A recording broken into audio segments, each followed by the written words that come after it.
Halo, apa kabar? Hari ini kita mau ngobrolin sesuatu yang mungkin kita semua pernah lewati. Penderitaan.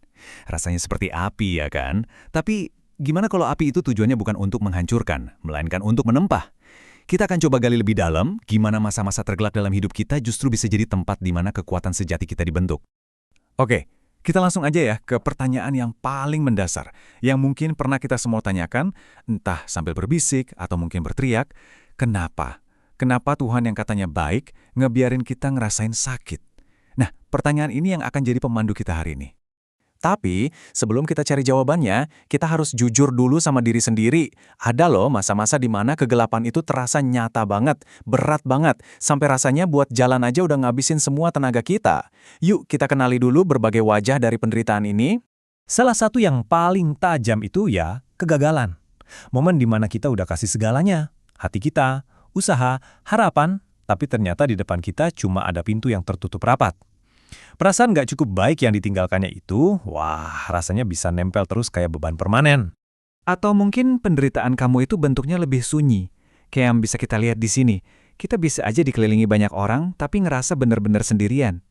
Ini tuh isolasi yang muncul karena kita yakin nggak akan ada satu orang pun yang bisa ngerti sedalam apa rasa sakit yang lagi kita alamin. Dan kadang, semua itu numpuk jadi satu, dan puncaknya adalah keputusasaan. Beban dunia rasanya neken pundak kita, harapan makin lama makin redup, dan pikiran buat nyerah itu rasanya jadi satu-satunya pilihan yang paling masuk akal. Ini titik terendahnya. Tapi gimana kalau kita coba lihat api ini dari sudut pandang yang sama sekali berbeda? Gimana kalau rasa sakit yang membakar ini tujuannya bukan buat ngehancurin kita, tapi justru buat ngebentuk kita? Nah, disinilah kita akan coba geser cara pandang kita. Fondasi untuk cara pandang baru ini datang dari Yakobus 1. Di situ dibilang, anggaplah ujian sebagai suatu kebahagiaan. Tunggu, ini kuncinya bukan kita harus menikmati rasa sakitnya ya. Bukan itu, tapi kita diajak untuk memahami tujuannya. Ada sebuah proses, sebuah pembentukan yang sedang berlangsung, yang dirancang untuk menghasilkan sesuatu yang luar biasa. Jadi, poin paling pentingnya itu ini, ujian bukanlah hukuman. Coba dibayangin ujian itu kayak apinya seorang pandai besi. Api itu kan fungsinya bukan buat menghanguskan logamnya, tapi justru buat memanaskannya sampai ke titik di mana logam itu jadi lunak, jadi siap untuk dibentuk jadi sesuatu yang baru dan lebih kuat. Nah, setelah dipanaskan, proses selanjutnya dimulai. Ini proses yang mungkin terasa paling menyakitkan, tapi justru yang paling penting.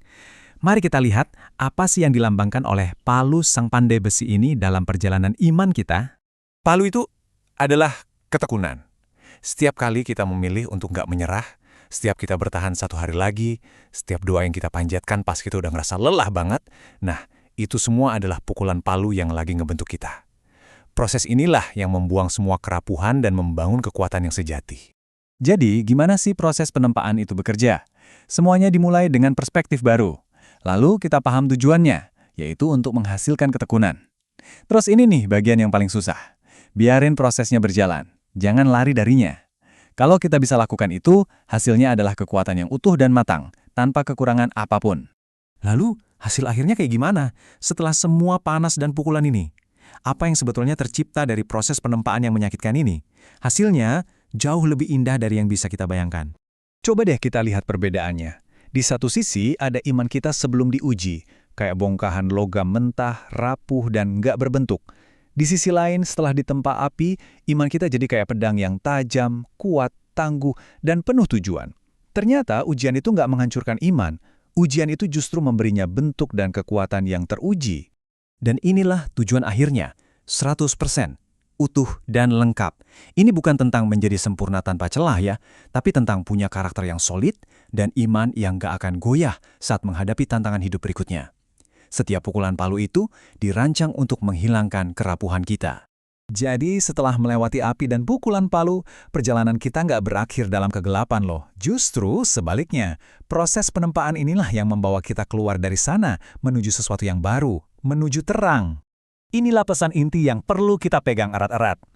Saat Anda berada di tengah api, ingat ini. Anda tidak sedang dihancurkan, Anda sedang dikuatkan. Anda sedang ditempa menjadi versi diri Anda yang paling tangguh dan penuh tujuan.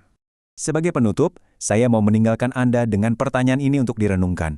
Coba lihat kesulitan yang sedang Anda hadapi sekarang. Jangan lihat itu sebagai beban, tapi sebagai api dan palu dari sang pandai besi.